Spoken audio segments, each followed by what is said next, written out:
Laser engravers are one of those tools that look simple until you're 3 projects in and realize the real cost is usually time, not just money. Maybe it's fighting alignment, chasing settings, or realizing your perfect machine only makes sense for one very specific material. In this video, we'll break down what actually matters when you're buying a laser engraver for real-world use. Then we'll wrap with 3 picks: the best budget option, the best overall value, and the best premium choice. We've included updated links with the best pricing in the description below. When you're shopping this category, 3 things tend to decide whether you love the tool or quietly stop using it. First is workflow speed and friction. That's not just raw engraving speed. It's how quickly you can go from idea to finished piece without babysitting the process. The common mistake is over-fixating on peak wattage while ignoring the time you'll spend lining things up, redoing placements, or rerunning test pieces. Second is placement confidence. If you can't place your design exactly where you want it, you waste blanks, time, and patience. Features like precise framing, previewing, or camera-based positioning can matter more than people expect. The common mistake is assuming you'll just eyeball it, especially when you start doing repeatable personalization. Third is ownership burden. In practice, some setups ask more of you: assembly, driver quirks, software learning curve, and the little compatibility details that can slow you down. The common mistake is treating the machine like a toaster when it's closer to a small shop tool. You want one that fits how you actually work. We looked across a wide range of popular options in this category. Many are solid, but once you factor in real-world reliability, ownership experience, and overall value, a smaller group stands out more consistently, especially when you weigh setup friction and workflow fit over time. Here are the 3 picks that make the most sense for most buyers. If you find this breakdown helpful, feel free to drop a quick like and subscribe for future reviews like this. Our best budget pick is the Creality 10-watt basic laser engraver, and it typically lands in the mid-$200 range. This is the choice when you want real cutting and engraving capability without paying for a more integrated, higher-priced ecosystem. It tends to balance performance and practicality surprisingly well for the price, as long as you're comfortable with a bit more hands-on setup. In day-to-day use, the big headline is the 10-watt output paired with fine engraving detail. It's built to handle both cutting and engraving, and it can cut thin materials like basswood and dark acrylic in a single pass in some cases, while also giving you a very fine spot size for crisp detail work.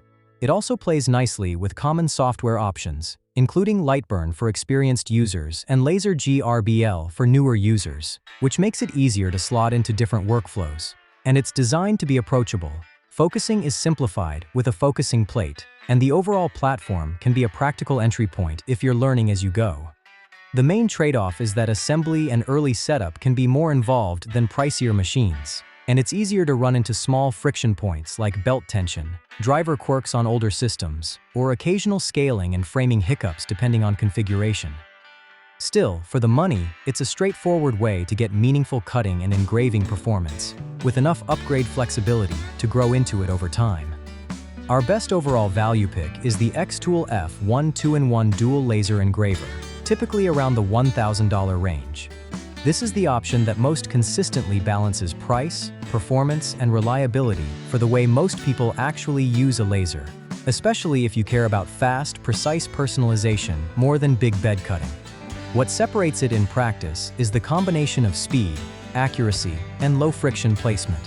It's built for very fast engraving, and that speed isn't just a spec. It changes how often you'll actually use it because small jobs stop feeling like a whole project. It also tends to reduce waste with accurate framing and border-style positioning, so you spend less time guessing and more time producing usable results. And the dual laser setup gives you flexibility across a wide range of materials. A diode laser for common maker materials like wood and acrylic, plus an infrared laser geared toward working with metals. Add in that it supports both XCS and Lightburn, and it's easy to fit into different comfort levels. The main limitation is that software and settings guidance can be a bit finicky. In practice, settings can still take trial and error depending on the material and finish, and the experience can vary by update cadence and how you like to work. But as an everyday recommendation, it's hard to beat. It's compact, accurate, fast enough to feel effortless on small jobs, and flexible enough to cover the kinds of projects most buyers actually do. Our best premium pick is the Wecreat Vision Pro 45-watt laser engraver, generally in the mid-$2,200 range. What you gain by stepping up here is a more integrated desktop experience, more power headroom for cutting, more built-in assistance for placement and focusing, and a workflow that's designed to reduce second-guessing when you're running lots of projects. The extra cost shows up in two places: speed to a confident first result, and capacity once you start scaling. It pairs a higher output platform with features like an HD camera for positioning and an auto-lifting approach that adapts to different material heights, which can make the machine feel more accommodating day to day. It also emphasizes presets and resources inside its software, so getting from file to finished piece can be more direct, especially if you want a guided workflow rather than building everything from scratch. And for buyers who want to do larger batches or bigger pieces, the larger bed and higher power are simply more enabling than entry-class options. The main limitation is that ventilation and filtration can still be an ongoing part of ownership. Depending on your space and materials, you may find that managing smoke and filter life is part of the routine rather than something you solve once.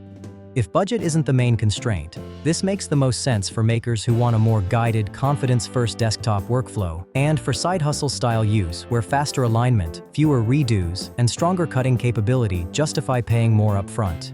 We've included links to each pick below with current pricing. Thanks for watching. And hopefully this helped you choose what actually fits your workflow and priorities.